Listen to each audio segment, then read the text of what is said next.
શ્રી સ્વામિનારાયણ ગાદી સંસ્થાના શ્રી સ્વામિનારાયણ મંદિર ટ્રેન્ડ અનેક મુમુક્ષુઓનું આસ્થા અને શ્રદ્ધાનું કેન્દ્ર છે.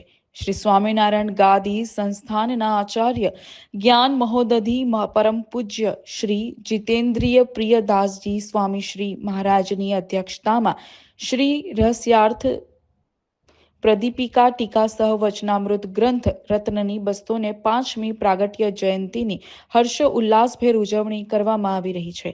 આ પ્રસંગે પરમ પૂજ્ય જ્ઞાન મહોદધિ શ્રી જીતેન્દ્રિય પ્રિયદાસજી મહારાજ શ્રી મહારાજે શ્રી રહસ્યાર્થ પ્રદીપિકા ટીકા સહ વચનામૃત ગ્રંથનું પૂજન અર્ચન તેમજ આરતી પણ ઉતારી હતી.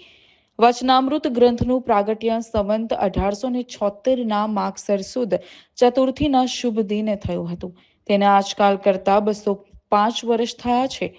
એટલે શ્રી સર્વોપરી શ્રી સ્વામિનારાયણ ભગવાનની શ્રી મુખવાણી વચનામૃત 205મી પ્રાગટ્ય જયંતિ છે.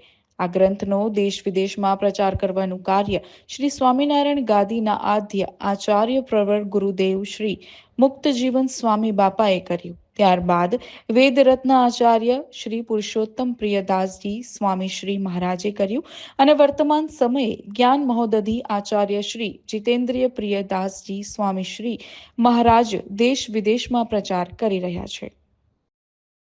મણિનગર શ્રી સ્વામિનારાયણ ગાદી સંસ્થાન સંચાલિત શ્રી સ્વામિનારાયણ મંદિર ટ્રેન્ટમાં આજે શ્રી સ્વામિનારાયણ ગાદીના આચાર્ય જ્ઞાન મહોદધિ પરમ પૂજ્ય આચાર્ય શ્રી જીતેન્દ્રિય પ્રિયદાસજી સ્વામીજી મહારાજે વચનામૃત ગ્રંથની 205મી પ્રાગટ્ય જયંતિએ વચનામૃત ગ્રંથનું પૂજન અર્ચન કરી અને આરતી ઉતારી હતી. પૂજનીય સંતો અને હરિભક્તો પણ આ મહત પર્વે ઉપસ્થિત થયા હતા. ગુરુદેવ મુક્તજીવન સ્વામી બાપાએ શ્રી હરિજ્ઞાન કાર્યમાં આ ગ્રંથનો અપાર મહિમા કહ્યો છે. જગતના સર્વ ગ્રંથોમાં વચનામૃત ગ્રંથ સારો છે, તો આવો મોક્ષ પ્રદાતા કલ્યાણકારી વચનામૃત ગ્રંથ એનું આજે સમગ્ર સ્વામિનારાયણ સંપ્રદાયમાં પૂજન અર્ચન આરતી વગેરે અનેક અધ્યાત્મ સભર કાર્યક્રમોનું આયોજન કરવામાં આવ્યું છે. જય સ્વામિનારાયણ.